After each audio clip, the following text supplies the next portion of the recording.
Good morning, everyone. We're exploring the rich and complicated history of Christianity and studying the Bible in context. We identify bad theology and misconceptions about God, the Bible, about hell, and following Jesus' teachings. If you find this video helpful, please let us know in the comments section below. We'd love to hear your thoughts and experiences.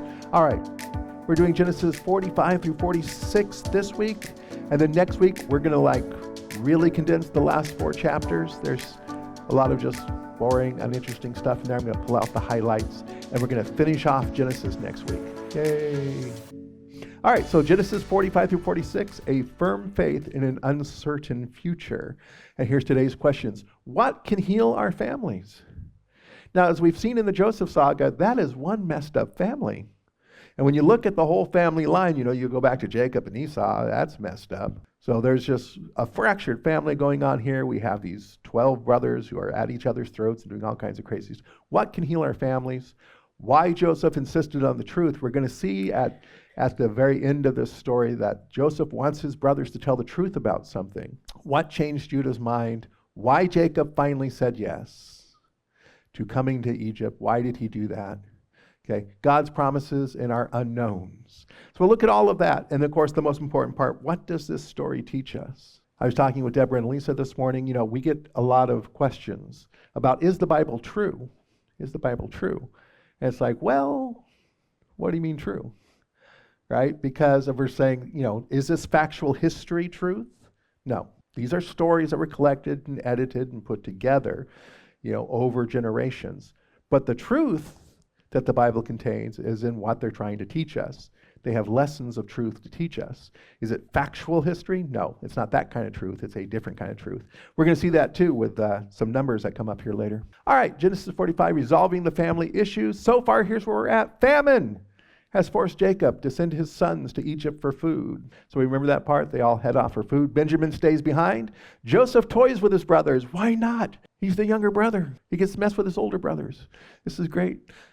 They don't know who he is. They don't recognize him. So he toys with them a little bit. And he convinces them to bring Benjamin. Benjamin, when he comes, is accused of stealing. And Judah, taking responsibility. We talked about this last week. He showed real leadership in that I will take responsibility for this. I'm owning up to it. Let Benjamin go home. Keep me as the slave. And then Joseph reveals himself. And his brothers are completely shocked when he reveals himself. They don't even know what to say. They're like, wow. Yeah, last time we saw you, we were 17 and we had just sold you to a whole bunch of Ishmaelites. And here you are in Egypt, ruler practically of Egypt. You're Pharaoh's number 2. Wow. They're so distressed. They're unable to answer any of his questions. He's trying to, find out, is his father still alive? He hadn't seen him for a while, right? Is Joseph, good to see you. How you been? And so here's what Joseph tells them. I think this is really what we need to pull out of this chapter here. And now do not be distressed. Calm down, boys. And do not be angry with yourselves for selling me here, because it was to save lives that God sent me ahead of you. For 2 years now there has been a famine in the land, and for the next 5 years there will be no plowing and reaping. But God sent me ahead of you to preserve for you a remnant on earth and to save your lives by a great deliverance. Joseph is showing some really great spiritual maturity here because he's able to see through his own personal suffering that God is still working, that God still has a plan, that God is being faithful and is working it out for the benefit of the tribe of Israel. He's working it out for them. He's going to be protecting them. Rather than letting them all die in Canaan, even though Joseph had to go through a lot of pain and suffering, even though his brothers had basically done this horrible, evil act, God was still able to bring goodness, to bring good results out of that. And that's what he's telling them. So Joseph has obtained some wisdom here, wisdom that we all need. Okay? Joseph does not seek vengeance because he sees God's promise is still fulfilled even in the worst situations. So I want to stop and again point out, this is actually forgiveness. A lot of people get forgiveness wrong. What is forgiveness? Forgiveness is giving up your right to retaliation, your right to vengeance. That's forgiveness. You hurt me, so I get to hurt you back. See, when you forgive, you give up that right to hurt the other person. It doesn't mean you forget what they did. It doesn't mean you don't set boundaries. It means you are not seeking to harm that other person anymore.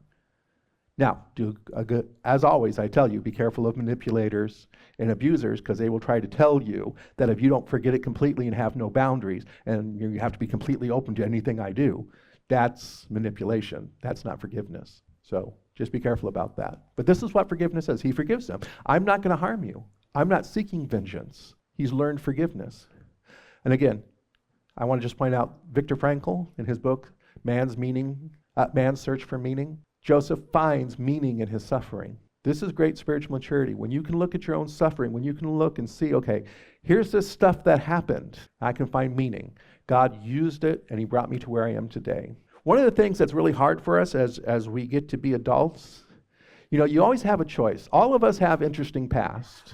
All of us carry our past with us in some way. Some of us have, had easier, childhoods, easier teen years than other people have. And we bring all that with us. And at some point, you have to grow up and be a mature adult. And you begin to realize, all that stuff back there, yeah, some of it I didn't enjoy going through. Some of it I probably would not want to go through again. But it also is what made me who I am today. You get to a point in your life where people ask you, they said, would you want to change anything? And you're like, well, if I changed all that past, I would change who I am today. Because, our past is prologue to who we are right now. Would you want to change who you are right now? We should stop thinking about trying to change our past and focus on changing our future. Who do I want to be? But again, it's part of figuring out, my past, for its good, for its bad, for whatever it was what it was, and it made me who I am today. And I can move forward and be a better person tomorrow if I need to be. Joseph sends his brothers back to Canaan, and he sends them with carts, and he sends them with stock animals, and he sends them with supplies, all this food, to bring the entire family to Egypt so they can survive the famine. And this is going to kind of set up an interesting dynamic, because one of the crises that Abraham faced was when he had to move to Egypt. Because now we're going to take the entire tribe of Israel out of the promised land, and they're going to bring them all to Egypt. So does that mean that God's plan for them is over? He's promised them all the land of Canaan, and now they're gone from Canaan. They're not going to be there anymore. Does this mean that the plan is over? It's done? Did God change it? What happened? Is God's promise now threatened and it can no longer happen? So the original writers, the original readers, the original listeners of this would be like, God's plan has been thwarted because they're all going to come to Egypt and they're out of the promised land. So that would have been a little bit of suspense for all the readers, all the original listeners. The brothers tell Jacob that Joseph is still alive. Yes, Dad's still alive. Joseph is very pleased about that. Okay. And then when the brothers get there, they tell Jacob that Joseph is still alive. That must have been a real conversation, huh? Hey, Dad, remember we told you that Joseph was killed by wild animals? Guess he wasn't. How do you have that conversation? It's like, oh, well, we found his coat and it was all bloody, so we just assume. At some point, the truth is going to come out. I mean, if Jacob is going to go see Joseph and he's going to tell him, yeah. So we sold them, There were some Ishmaelites wandering by, and we thought, hey, little pocket money. How do you have that conversation? This must not have been an easy family conversation, but there it is, right? So Israel, that's Jacob, that's his new name, Israel. So Israel set out with all that was his, and when he reached Beersheba, he offered sacrifices to the God of his father, Isaac. And God spoke to Israel in a vision that night and said, Jacob, Jacob. Here I am, he replied. So remember, Jacob has visions. That's his special connection to God. We know that he's the special chosen one between Jacob and Esau. And he has this special connection to God where he has visions, and he's had visions before. You remember Jacob's ladder, the stairway going up and down between heaven and all those kind of things. He's having another vision because here he is leaving the promised land and going to Egypt. I am God, the God of your father, he said. Do not be afraid to go down to Egypt, for I will make you into a great nation there. So in other words, don't worry about this promised land, leaving the promised land. Isaac never left the promised land, even though there were times of famine. But now Jacob's going to have to do it. He says, don't be afraid about going down to Egypt, for I will make you into a great nation there. I will go down to Egypt with you. Note that phrase. I will go to Egypt with you. Because at the time that this was originally written, the idea was that the gods were connected to certain pieces of land. That if you go to a different territory, it's a different god. And over again, we have the children of Israel sometimes thinking that God is only in the promised land. In fact, there's this glorious vision that happens, I forget which book of the prophets it is, where God leaves. Oh, it's Ezekiel. Boom. That's my brain. It's a little slow, right? There's like an Amish guy bringing information with a little buggy, and it takes a while to get from the back to the front, okay? But in Ezekiel, there's this vision where God leaves and he goes out from Jerusalem. He leaves and he goes out through Jerusalem. By the way, the gate that he goes out of is the gate that Jesus comes back through when Jesus first enters the temple. Just trivia for you. Anyway, God's Spirit goes out because he's communicating to them, I'm not bound here in this piece of land. You've been scattered, so I'm going with you. You ever wonder why the temple veil was ripped? A lot of people will tell you it's so human beings could have access to God there. No, it's because God is telling them, I'm not confined in this room. I'm busting out of here, you people. I'm going all over the world. That's where I'm going, right? So there's this theme over and over again, all throughout the Old Testament, even in the New Testament. I'm not bound to land. I go with my people. I travel with my people. Okay, I will go down to Egypt with you, and I will surely bring you back again. I will bring you back to the promised land. And Joseph's own hand will close your eyes. So you're going to be with Joseph. When you die, don't worry about it. Everything's going to be good. So Jacob is at ease about this, and he goes. So this is the reaffirmation of the promise made to Abram. Yes, you're going temporarily out of the promised land, but I will bring you back. And while you're in Egypt, I will make you a great nation. I think he makes them a great nation in several different ways. Not just population-wise, but he maintains their identity. He maintains who they are culturally, and he forges them into a nation. Okay, and I like that word forge. He forged them into a nation because they have to pass through the fire, this horrible time, 400 years in Egypt, that brings them together and bonds them together. These are the opposite instructions that he gave to Isaac. Remember, Isaac didn't leave. Why didn't Isaac leave? Because Isaac was promised to God. And once you promise something to God, you can't take it out of the land. Now, when you look at the list, and there's a list in here, and here's who Jacob brought. And it's great, because I'm glad I did put the whole list up there because I can't read all the names. I will totally mispronounce them all. Oh, but there's a whole list of all these people that he brings. When you add them all up, they say, oh, it equals 66. You add all the names, it equals 66, which is nice. And then you add Jacob, Joseph, Ephraim, and Manasseh, and you get 70. I'm telling you right now, that's not a real number, because he had more people living in his household than that. None of the wives are counted. None of the brothers' wives are counted. For some of them, the grandkids are counted. For some of them, the grandkids are not counted. So what does this tell me? This is an ideal number, not a factual number. See, they create this ideal number. Why? Because they're trying to communicate a truth to you, that the totality of all of Israel's family went. This 70, this number 7, right? Multiplied by 10, it's a perfect number, shows the totality of everybody going. So when we see this tells us everybody went. Factually, it was 70 people? No, it was more than 70 people. But he's just talking about totality. This is how you have to read these numbers and these symbols. Somewhere out there right now, a fundamentalist head just exploded. It went, no, it was 70, it had to be. Okay, by the way, I just want to point out, in Acts 7:14, this is where Stephen is giving his speech before the Sanhedrin. Do you remember this? Before he gets stoned, he preaches to the Sanhedrin. We get this lovely sermon, shorter than mine. But he does this sermon. In his sermon, he tells you, then Joseph sent and invited his father, Jacob, and all his relatives to come, 75 in all. So for the fundamentalist who's busily typing in all caps, if you would please explain the difference. If it's an exact 70, we have to read this literally as 70. Why does Stephen say it's 75? Yeah, see? That's the problem about, if you're on one of those read, the Bible in a year plans, it takes a while to get to this and see the difference in the numbers. You have to kind of, By the way, do you know why Stephen says 75? Do you know why Stephen says 75? Because he was a Greek-speaking Jew. He lives in the New Testament times when everybody spoke Greek. So he would not be using a Hebrew Torah. He would be using the Septuagint. He'd be reading from the Septuagint, the Greek translation of the Old Testament. And in the Septuagint, it says 75. Because whoever translated it said, yeah, but you left out these people.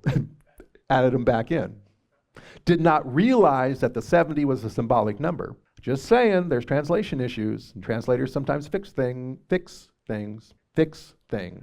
We lose the symbolic number, which we didn't understand anyway, and we fixed it. Then Joseph said to his brothers and to his father's household, and this is very important what he's going to say to them, I will go up and I will speak to Pharaoh, and I will say to him, my brothers and my father's household who were living in the land of Canaan have come to me. The men are shepherds. They tend livestock, and they have brought along their flocks and herds and everything they own. When Pharaoh calls you in and asks, what is your occupation? You should answer, your servants have tended livestock from our boyhood on, just as our fathers did. Then you'll be allowed to go settle in the region of Goshen. That's where we get that old saying that my great-grandmother used to say, land of Goshen. You ever watch the Beverly Hillbillies? There it is. Granny Clampett says it. That's where she got it. That's the land of Goshen. If you want to know where the land of Goshen is, we have guesses. And the best guess from all our people who do ancient geography is that it was probably sort of on the Nile Delta. On the Nile Delta, maybe a little to, on the opposite side of the Jordan than the Promised Land. Okay. Then you'll be allowed to settle in the region of Goshen, for all shepherds are detestable to Egyptians. Now, why didn't he say, tell them you do something else? That way you can just, move right into the city and enjoy all this luxury and stuff. Why didn't he want them to lie? Why did he tell them, tell the truth? Because it's immediately going to make them detestable to all the Egyptians. Why tell the truth? And here's the reason why. He said, you'll be able to go to the land of Goshen, the region of Goshen, which is great because it's there on the Nile Delta. Lots of food, lots of vegetation, great for raising cattle. That's where they raise cattle out there. The Egyptians, they had their cattle out there. But it allows them to be separate from the Egyptians. And remember that the word holy means separate. They are allowed to live in that land, enjoy the riches of that land, but stay separate to maintain their culture, to maintain their religion, to maintain their distinctiveness. That's important. To be holy, to be a different people, not to assimilate into Egyptian culture. So make sure you tell them that you're an abomination so you can go live out there by yourself. All right. So kind of looking at all the stuff that's going on in these chapters, this whole bringing the whole family over, leaving the land of Canaan, setting yourself up in Goshen, not telling lies. How should we live this out? Well, Jacob's vision, realize this, when Jacob has this vision, it reaffirms God is still working out his plan faithfully. And that's what all these stories, this whole thread, this whole amazing collection of stories shows us from the very beginning. From Abram all the way to Joseph now, and it will continue in the book of Exodus as we go with Moses and then Joshua, and on it goes, that no matter how bad things get messed up, God is still working out his plan faithfully. Now, when I'm reading through these stories, one big question popped into my head. Why didn't God just make it rain in Canaan? They're in the middle of a famine because there's no rain. And I'm like, well, if he doesn't want to move them out of the promised land, why doesn't he just make it rain? I mean, he's God, right? Can he do that? So, I remember the story about a great flood, 40 days and 40 nights of a flood. Apparently he's got rain down. It's part of his skill set. Why doesn't he just make it rain and save all the drama of all this moving? Why doesn't he just do that? Anybody know why? Because Joseph's in Egypt. Who's the child of promise? Joseph. So if we're going to get the whole family back together, guess where you got to go? Egypt. Why doesn't Joseph just move back to the promised land? Because he's in Egypt. That's why. He's the number 2. He's successful. And as Joseph says, God sent me ahead of you to prepare you and save you for this time, right? God could have just made it, but for the story purposes, we need to reunite the family. This is telling us something about God. What is it telling us about God? That God is a reuniter, that God is a healer, that God takes what is broken, God takes what you've messed up, and he puts it back together, and he heals it, he fixes it. So that's kind of one of those things you need to walk away from the story with. Yeah, God could have kept the family fractured and broken. God could have kept all those family secrets hidden, like, hey, Dad, by the way, we sold our younger brother to a bunch of Ishmaelites. But those secrets come out. But he brings them all back together, and he helps them work through it with a little bit of wisdom, and he heals this family. You're going to have to, by the way, there are severe consequences for this, aren't there? 400 years of slavery is going to follow. But God is bringing them back together. And he's going to take those 400 years of slavery, and he's going to forge a nation out of them. Humans can choose between what is life-affirming or harmful to life. Now, if you watch the video on the nature of evil, I have the actual Hebrew things, because that's the Hebrew view about evil, that every human being has choices. We have tendencies towards either things that are life-affirming, and I put the Hebrew words in there for you, or we have choices to what is harmful to life. That we have both of these tendencies within us, and that if we want the world to be good, and if we want to produce good in this world, we must follow those choices which are life-affirming, and not follow the ones which are harmful to life. That evil is here in this world because human beings simply choose it all the time. We're the ones who create evil. It's us. When our choices have real-world consequences, God does not abandon us. Our choices have real-world consequences. My dad, lifelong smoker, has COPD, emphysema. Well, why doesn't God just heal him? Our choices have consequences, real-world consequences. If God just went around and just fixed everything, like one of those parents of a spoiled child who picks up after him and fixes everything, what happens to us? We never learn to make good choices. Sometimes our choices have very severe consequences. This is why I tell young people, I teach college, so I consider them young. It's getting really bad. I look at my college students nowadays, and I'm like going, what are you, 12? What are you doing? What are you doing in this classroom? Are you old enough to be here? Right? And they're like, I'm 19. I'm like, really? Has your voice changed? They all look so young to me nowadays. But I tell them all the time, I'm like, look, now's the time for you to be spastic and goofy and make bad decisions. Do that while you're young, because really the consequences aren't as severe. So you lose your entire fortune. What did you have? $12 in the bank? It's not a big deal. Okay? You have to change your major. You got kicked out of this school, there's another one, don't worry about it. Okay, you're young, do this now when the consequences are less severe, because when you get older and you're still doing that same goofy, spastic stuff, the consequences are much more severe. You lose your entire fortune, you're talking about losing houses and people being it's bad. So learn, make the mistakes now, do all this goofy stuff now, learn from it so you don't do it later.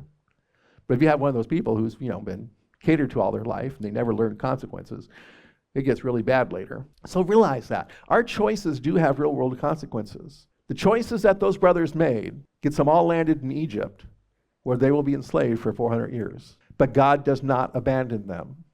He's still working it out. And he says, I'm going to take that 400 years, and I'm going to use it. And I'm going to forge you together. You're shepherds, but I'm going to keep you separate enough that you can maintain your own identity. I'm working this all out. By the way, speaking of being shepherds, I just want to point out something. There's this whole we would call it a motif that moves throughout the Bible that reflects its age, that reflects sort of the time period that it was written in. You notice that the nomadic life, the shepherd life, is the preferred life over a city-dwelling life. Because although coming to Egypt for these shepherds is considered like a safe haven at first, it becomes a symbol for worldly things and oppression and all that kind of stuff. By Exodus, Egypt is a bad place to be. And wanting to go back there is a bad thing. But notice that from the very beginning, some of the very first stories in Genesis, what happens? Abel, who's a shepherd, his sacrifice is better than Cain's, who's into agriculture. Agriculture is settled. You can't be a wandering agriculturist. Right? You have to stay in one place all the time. And so the one with the nomadic life is preferred. Lot goes to the city, and cities are bad. And that whole thing gets destroyed. But it's Abram, who is a shepherd, that is preferred. Build a big city, Tower of Babel, bad. I want you dispersed. Being a shepherd is preferred. So this whole idea of a nomadic life, all throughout the Bible, is the preferred life, and it's cities that are seen as bad. Cities are seen as places where corruption happens. Until what? Jerusalem. Because once we build Jerusalem, it will be the city, the city on a hill, a light into the world. And we will show this is how you do a city correctly. Oh, you guys messed up Jerusalem? Don't worry. At the end of the book, we get a new Jerusalem coming down where everything's right. So the nomadic life is much preferred all throughout the Bible. Interesting enough, anybody ever read C.S. Lewis's Space Trilogy? Alex, did you read it? Years ago. Yeah. You're my sci-fi fan, okay? One of the rules in Paralandra, in that book Paralandra, is you may not dwell upon fixed land.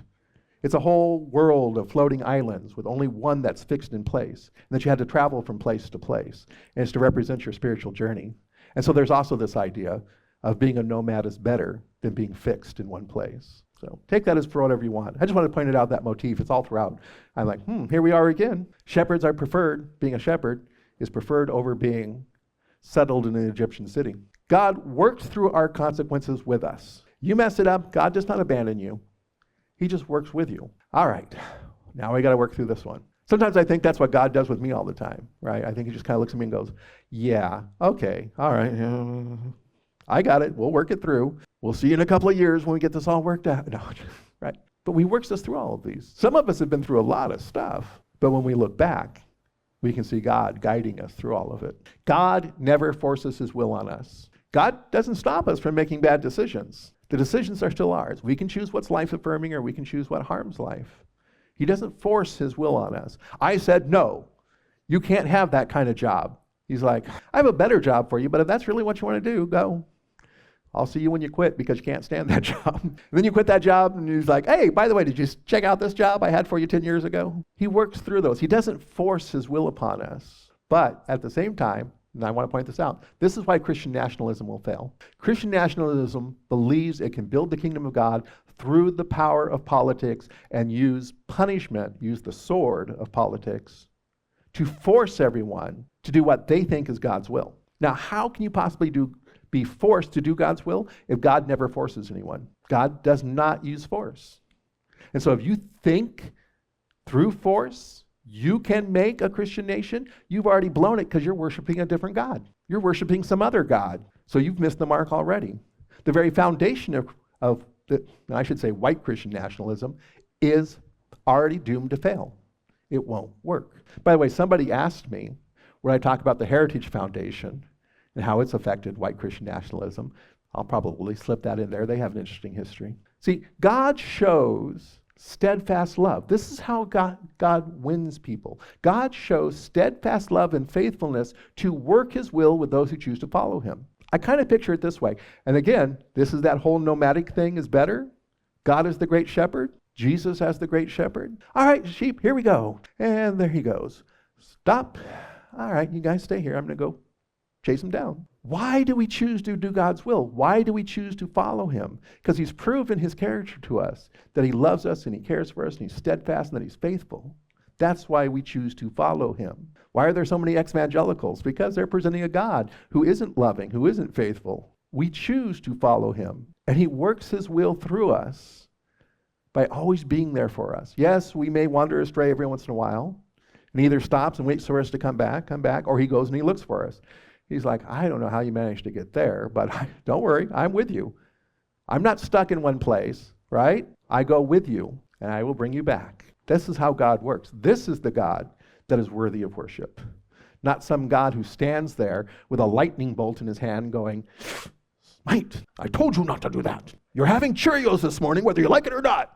Joseph's insistence that his family tell the truth about their profession allows them to live in the land and stay distinct. This is why he wanted them to tell the truth. You'll be allowed to live in the land, you'll have all the riches of Egypt, but it'll also allow you to be distinct and to maintain the character of who we are. Not worship the Egyptian gods and become assimilated, but to worship the one true God of Abraham, Isaac, and Jacob. It's better to be truthful and an abomination than to assimilate and lose your special relationship with God. And this is why I'm so critical of a lot of churches who have simply chosen to assimilate. They're white Christian nationalists, the evangelicals, and if you haven't watched that evangelical video, that's a history of how they started as evangelicals, as liberal social reformers. Let's make life better for everybody, raise them up, and show them a better way of life, to we're a political party who's going to force this down your throat and you will obey or else we will punish. See, it's better to be woke, social justice warrior, and be considered an abomination within our own churches so that we don't lose what we have with Christ. There are a lot of things in the Bible you can twist to justify what you do. And you can call it biblical, but I can guarantee you, unless it's Christ-like, it's wrong. They said slavery was biblical, but it wasn't Christ-like. There's a lot of things in there in the Bible that you can say, well, this is biblical. Prostitution is biblical. It's in the Bible. That doesn't mean it's Christ-like. So it's not whether or not it's biblical. It's whether or not it's Christ-like. Is it Christ-like? It's better for us to be considered an abomination so that we can maintain our distinctness and our culture within the kingdom of God and remain faithful to God so that we don't lose that relationship with him by becoming something else. Oh, I guess that's a good place to end. Have I offended everybody yet? Did I miss any groups? Let me know in the comments section below. If you're like, well, I'm so-and-so, and I'll find something for you. There you go. Let's close in prayer. Lord Jesus, we come before you, and we thank you that no matter when we go astray, you, the great shepherd, come and find us. You come and find us, and you lead us back. That you never forsake us, you never abandon us. You never force us, but you win us over through your steadfast love for us. And I believe that even after this life is over, that you will still win us over through your steadfast love. That every human being ever created will be reconciled to you. And I thank you and I worship you for that. Help us, Lord Jesus, to always follow you. Sometimes we suffer through horrible consequences, but we know that even when we walk through the valley of the shadow of death, no matter the consequences, you are there with us. You said you would be there, you'd walk through the fire and the flame with us. We know you're there for us. Help us keep that foremost in our mind so that we may never lose hope. We just pray this in your name. Amen. Once again, if you found today's content helpful, be sure to subscribe to our channel, ring the bell so you get notifications, give it a big thumbs up, like it, share this video. We'd really appreciate it if you share it on your social media. And help us sponsor, and if you want to sponsor one of our weekly videos, you can. Just see Deborah or you can talk to Stanton. All these things help our community here and online and our growing YouTube channel. So we thank you so much for tuning in, especially all of you who made it to the end, and to everybody here today who's still awake. Thank you. Let me close with this benediction. As you leave this place, may you never lose the truth of your relationship with Jesus. God bless you all. Go in peace. You are dismissed. Thank you.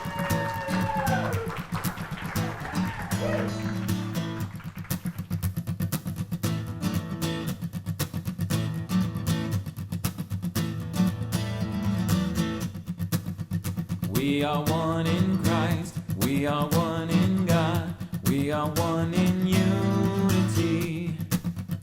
We are one in truth, we are one in faith,